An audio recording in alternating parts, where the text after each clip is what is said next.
One thing I really enjoy about Medill IMC is that we have specialty groups that are on the cutting edge of research. One of these groups is the Spiegel Research Center, led by my guest, Tom Collinger. Tom, welcome. Thanks, Randy. Thanks for having me. Tell me about the Spiegel Research Center. So we were very lucky to have a founder, Ted Spiegel, as our inspiration. And Ted was the grandson of the founder of the Spiegel Catalog Company. Ted ran Spiegel, and he grew up in a world where everything that they did was based on looking at the data and looking at consumer changes in their behavior so that they could offer products and services that were more relevant. So of course that inspired us at the center to do research, in this case with a lot of big data, to look at different ways in which consumers behave and how those behaviors, those engagement behaviors, how they actually drive businesses. I really like the fact that you use real research. It's not theory, it's actually seeing how it works in the real world that is the center of Spiegel Research. Can you tell me a little bit about what you see out there? What's changing as we move into the digital world? Right. For over 100 years, marketers have used this notion of managing the funnel. That is, getting consumers to become aware, interested, have desire, and take an action. In fact, it was called the AIDA model. And it's been around since 1902. And it's something that most marketers have used and many still do use. But we don't think that it really accurately reflects the way in which consumers move through this stage.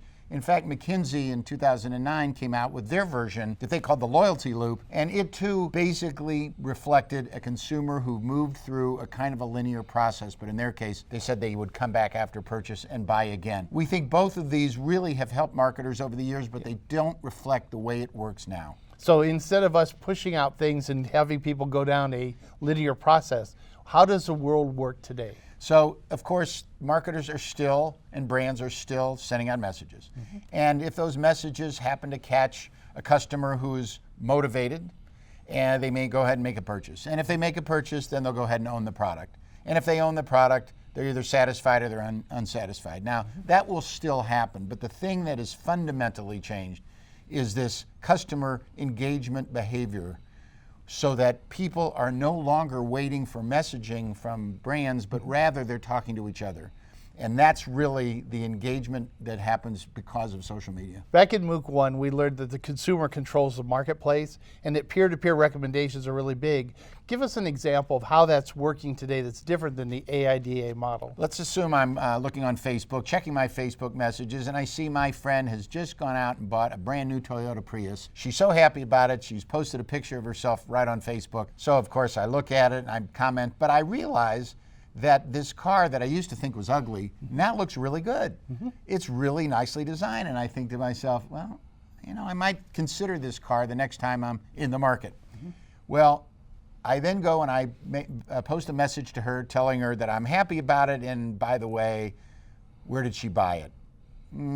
Offline, she lets me know. I go and I look at some websites, and then of course now I'm getting messages from marketers who are retargeting me because they know that I've gone and followed.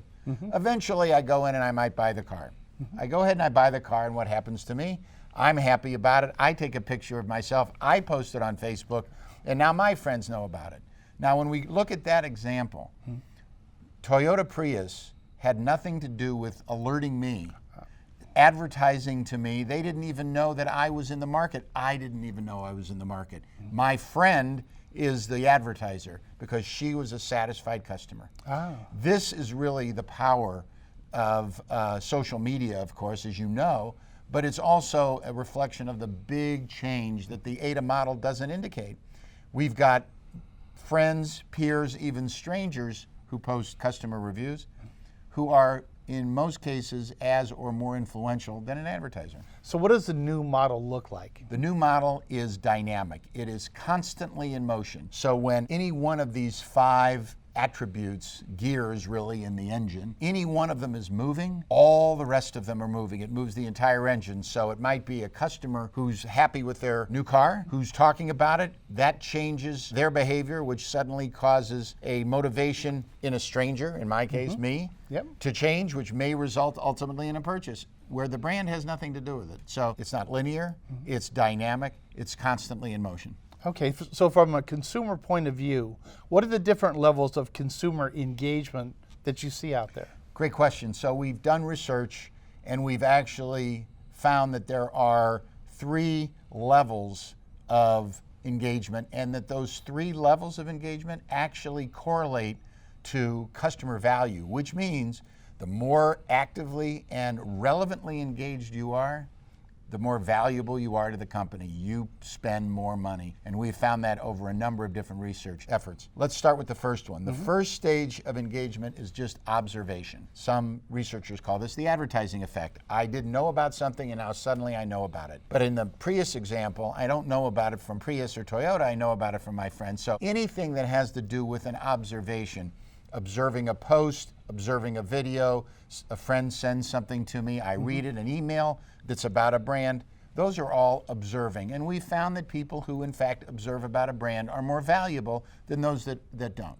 Oh, okay. However, they are not nearly as valuable as those who are actively participating. Participating is where I'm doing more than just reading or watching, but I'm actually sharing myself. I'm posting, I'm tweeting, I'm retweeting, I'm sharing with other people. And that level of participation ends up being more than twice as valuable to companies as just observing. So you've got the people that are observing and moving to action, but if I get people to actually engage, they're twice as valuable? Yes. Or more? And there are people who are even more valuable than them, and those Okay. are the ones that are actively what we call co-creating with the brand. So co-creation is where customers are so actively engaged with the brand that they actually produce new products and services. So great example, Frito-Lay has a contest that they run where they invite their loyal customers to recommend new flavors. And so the way they do it is they ask them to go ahead and produce a video, put it up on YouTube, and let the world vote on whether or not they are compelled to agree with that this particular person's belief in a new flavor is the one that Frito-Lay ought to go out and create. And in fact, the winning flavor, by virtue of votes from other fans, is actually created as a new Frito-Lay product. Wow. So the people that have actually gone and produced a video, think about the incredible passion that they feel about this brand, that they're going to spend their time doing this. And we have found from our research that it's the co-creators that are exponentially more valuable than the ones who are just participating. Can you quantify the value of co-creation? Yes. The best recommendation for our learners is to go onto the Spiegel Research Center website. We've got all of the studies that we've done. We have co-creation demonstrated in a couple of them so that they can take a look and see which one is most relevant to them. Fantastic. And we'll put the links to that as well as to your other social assets in the toolkits. Thank you, Tom, for these great insights. Thanks for having me, Randy.